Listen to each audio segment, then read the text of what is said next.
USA Bowling presents the Bronze Level Student Certification Program with Coach Fred Borden and the voice of men's and women's professional bowling, Denny Schreiner.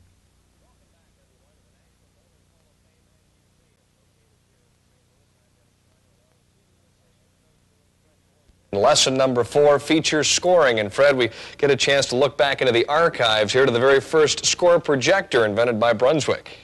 Just think, Denny, some of the greatest players in the history of our sport used this score right here. Well, some of the relics here, some of the old scoring apparatus, and what's interesting here about the hall is the fact that we can leave the 19th century, walk right into the 20th century, and scoring is now computerized.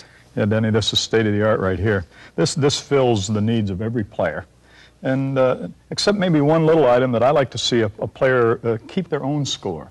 While you're bowling in league play, in fact, this score here, the computerized score, keeps your score for you and leaves you free to keep your score.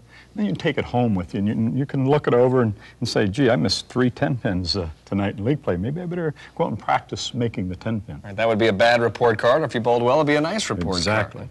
All right, let's now talk about a couple of different things. I want to discuss one fact, though, and touch on something right off the top, is the fact that, Fred, scoring is not difficult. You shouldn't be afraid to try and score. It really isn't, Denny. There's only 3 symbols in scoring, and I think you can learn scoring in a week or 2. It's a very easy thing to do. Let's get down to the basics right now, the 3 different elements or ingredients in keeping your own score in the game of bowling. The one that I like the best, obviously, is the strike.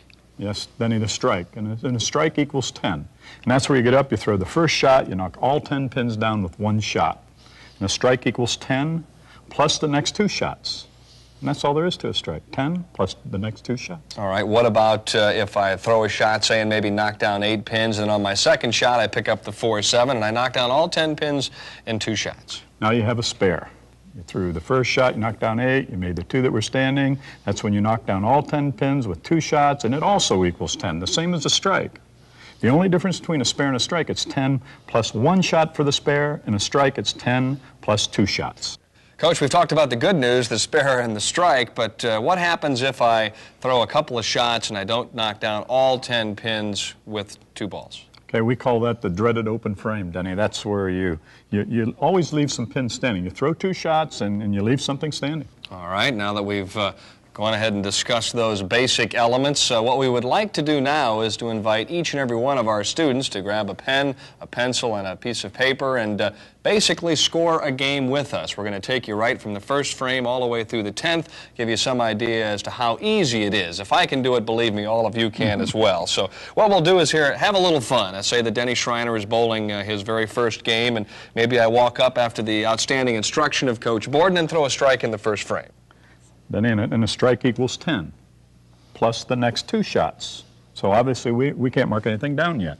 Okay, now I've enjoyed throwing a strike in the first so much that I'm going to double and I'm going to throw one in the second. Wow, those lessons did work, didn't Yes, they did, very nicely. So in the first frame, it was 10, plus the next 2 shots. Okay, which means that I can't put anything down in the first frame. Exactly, because you've only thrown 1 shot. All right, now the knees are knocking basically in the third, and even though I'm a confident player, I'm going to throw a shot maybe a little bit right, and I'll give myself an 8 count. So we have the first frame. Okay. The strike is 10. Right. Plus 10, plus 8. So that gives me 28 in the first. Exactly. It was 10 plus the next 2 shots. Okay, now can I put anything in for the second frame? Not yet, Denny. You've got 10 plus the next 2 shots. Oh, that's right. A strike is 10 plus the next 2 shots, so I've got 8, and obviously I'm not too shaken. I'm going to give myself a spare. Now we can mark the second frame. Equals 10 for the strike. Right. Then we have the 8 plus 2. So that's 20. Exactly, on to 28. Right. So I have 48 in the second. Well, you're doing pretty good. Not too bad at this point in time. I'm scoring very nicely at this stage, but obviously I'm a little overconfident now as we head into the 4th frame. I don't make the right adjustment, and I'm going to give myself a 7 count there. Okay, now a spare equals 10 plus the next shot. So we get the next shot, don't we? 7. So the score would be 17 in the 3rd frame. Added to the 48. Gives me 65. Exactly. Just remember that a spare always equals 10 plus the first ball of the next frame. Okay. And, well, I guess you could say that the Adam's apple is getting a little large at this point, and we've not thrown a good shot in our spare attempt. I don't get any in the fourth besides the 7 that I knocked down. Now we have 7 and 0, so we add the 7 to the 65. So I'm at 72 right at this point in time. Not bad, not bad. Which is not bad at all. We're nearing the halfway stage. So you see, it's really not that difficult to score at this point. And as I bounce back here in the 5th frame, I'll go ahead and say that I left a solid 5 pin. So I'll have a 9 count in the 5th. Okay. And nobody in the history of the sport of bowling has ever missed the 5 pin. No, so let's not do it now, then. Right, Okay, so we let's don't make want to a break spare. that record. Yes. I'll spare myself. Okay, in now a the 5th spare frame. equals 10. Okay, so I can't put anything in then in the 5th frame. Not yet until we throw the next ball.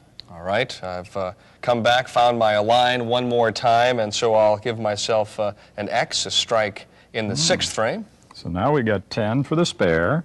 Okay. Do the first shot, we knock down 10, score would be 20. All right, so 20 plus 72 would give me 92 at this point through 5 frames. Not a bad game. Well, we get some strikes working, too. All right, now let's move on into frame number 7. And just for the sake of mixing things up a little bit, as I'm usually confused when I play, we'll have a 6 count. Oh, a little nervous shot up and threw it out the window. Maybe wrapped the arm a little behind the back, eh? Mm-hmm. So it's 10 for the strike, plus the next 2 shots. All right, well, I've got 6. Can't mark anything down then, can we? No, we can, and I didn't convert. I only got 2 on the 2nd shot. Okay, so the strike was 10 plus 6 plus 2, or 18 added onto your 92. So which would be 110. Correct. All right, 110 in the 6th. Now the 7th's already completed, if you notice. So you add the 6 and a 2 is 8. It was completed much too early as far as I'm concerned. Yes, I can see why. You know, it's more fun scoring strikes and spares. Yeah, and it's harder to add those opens up. Yeah, no fun either. So now in the 7th frame, I have a grand total of 118, which is still a little ahead of my average, so I'm feeling pretty good at this point. 8th frame, we'll go back to spares in the 8th, as I'll give myself an 8, and I leave the 4-7 and hit my key pin, which is the lead pin, the 4 pin. Yes. Which goes into the 7. Correct. And that's a spare in the 8th. And a spare equals 10. Right. Plus the first ball of the next frame. Which would be the 9th frame. And, well, I decided to move a little bit and move out and play outside the first arrow. Just a little. Yeah, I adjusted the hair too much and threw that long straight shot. I threw the ball in the gutter. In the channel right for Mr. Schreiner. He wrapped it behind his back. Yes, it's ball in, yes, yeah, arm out. Yes. Or arm in, ball out. You got it. Okay, obviously. So in the 8th frame, I have 10 on the spare, and it's always 10 plus the next ball. And we got 0. You're right. So it's 10 plus 0. What do you mean we got? I got the 0. Oh, excuse me. Okay. That gives me 128. But shaken as I was, I still came back and hit the pocket on my fill ball and got a 9 count. Left the ringing 10 pin. Yes. And we add the 9 onto the 128. Because of the it's an open frame. Now that's Correct. if you look back at the score, that would be my 3rd open frame. I had an open frame in the 4th, an open frame in the 7th, and an open frame in the 9th. And when we say open frame, that's anything other than a strike or a spare. Correct. And you know, now you could take this home with you. You could sit down and check your report card. All right, and I could say that I started very quickly, faltered in the middle, but came back strong with the board and instruction as we headed into the 10th frame. I have a strike in the 10th. Now, we call this the bonus frame, Denny, the 10th frame. Remember, a strike is 10 plus the next 2 shots. All right. So you got a strike, so now you get 2 more shots. Right. Now I'm hot. I've got things going. My confidence is rising. I've got the 36-inch arrow from the right shoulder. I strike again in the 11th, much to your surprise. Great. So now it's 10 plus 2 shots. Remember, your first shot in the 10th was a strike, right. So now you've only got 1 shot. You only threw 1 more strike, so now you get 1 more shot. Okay, and I'm going to close out big. I'm going to throw the best shot of the entire game, and I'm going to strike myself out here with the final shot in the 10th. But I'm a little bit confused at this point. How's that, Denny? Well, that's because I've got 3 in a row. I'm not really sure what I need to put down here in the 10th frame. Okay, well, it's just 10 plus the next 2 shots. It'd be 10, 20, 30. The game's over. So it'd be 167, but I've got a strike here in the last frame. Don't I get a strike plus the next 2 balls? The game's over, Denny. You're just going into the next game on a positive pulse. You can only throw 10 frames. Okay, so the game is 167. Not bad for first game. That's not bad at all. See, it's as easy as that. Scoring is not as difficult as everybody makes it out to be. And if you practice, that's the whole key. The more you practice score, the better you're going to get. Exactly. One of the other things that we talked about at the end of lesson number 3 that we want to develop now here as we head into the latter stages of lesson 4 is the handicap system. We talked about the fact that as good a bowler as you are, I could go ahead and assemble a team that might even compete against one of yours. Yes, Denny, let's say that you had a team with an average 200 every player. That would be 5 players on a team times 200. Be a good team. Yeah, not bad, huh? 1,000 team average. A team average is where you take each individual average and you add them up, and the total sum of the 5 averages equal the team average. In this case, 5 200 averages equal 1,000. All right.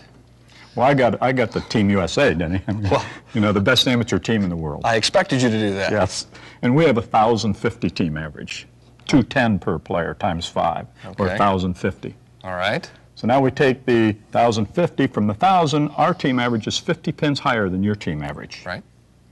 We're going to use the 90% handicap system. So we take the 50 pins times 90, or we're going to spot you 45 pins a game. You mean you're going to give us 45 pins to even things up before we even throw a ball? Exactly. You're going to have a 45 pin jump start on us.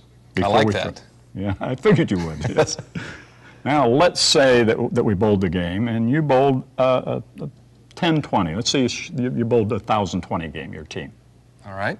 You're going to add the 45 pins. So that gives me 1,065. Correct. Now, Team USA would have to bowl 1,066 to win that game. Which is probably what they would do. Well, I'm sure. Well, that's all fair and well, but basically, who's going to determine what the averages are? How do I know that you're telling me the truth? Well, Denny, you join a national sports organization, and for men we call it the ABC, or the American Bowling Congress, and for women we call it the Women's International Bowling Congress, the WIBC. For youth bowlers we call it the YABA, the Young American Bowling Alliance, and you bowl in league play, and each league has a secretary that keeps track of every game you bowl for the season. And you walk into the center each week, your average is posted for you. What lanes you bowl on, who you're bowling against, your sanctioned average is posted, your team average is posted, and your handicap's posted. It's all set up for you. You know what's great about that is the fact that you could chart your average from the very beginning of the season all the way through the end. Yeah, not only from the beginning to the end, Denny, but year after year you can chart your averages. All right, just one final comment here before we leave you in lesson number 4. We've created a lot of brand new bowlers, Fred, some players that want to get out there and get into league play, and how difficult is that to do? Well, Denny, you know, it's fun to get out and compete with your friends each week and socialize and have some recreation, some real fun and competition. And that's why we call bowling the very special sport. Good luck, everyone, and it's time now for our grudge match. Are you ready? Let's go do it. This has been an ABC Eagle Productions program in cooperation with USA Bowling.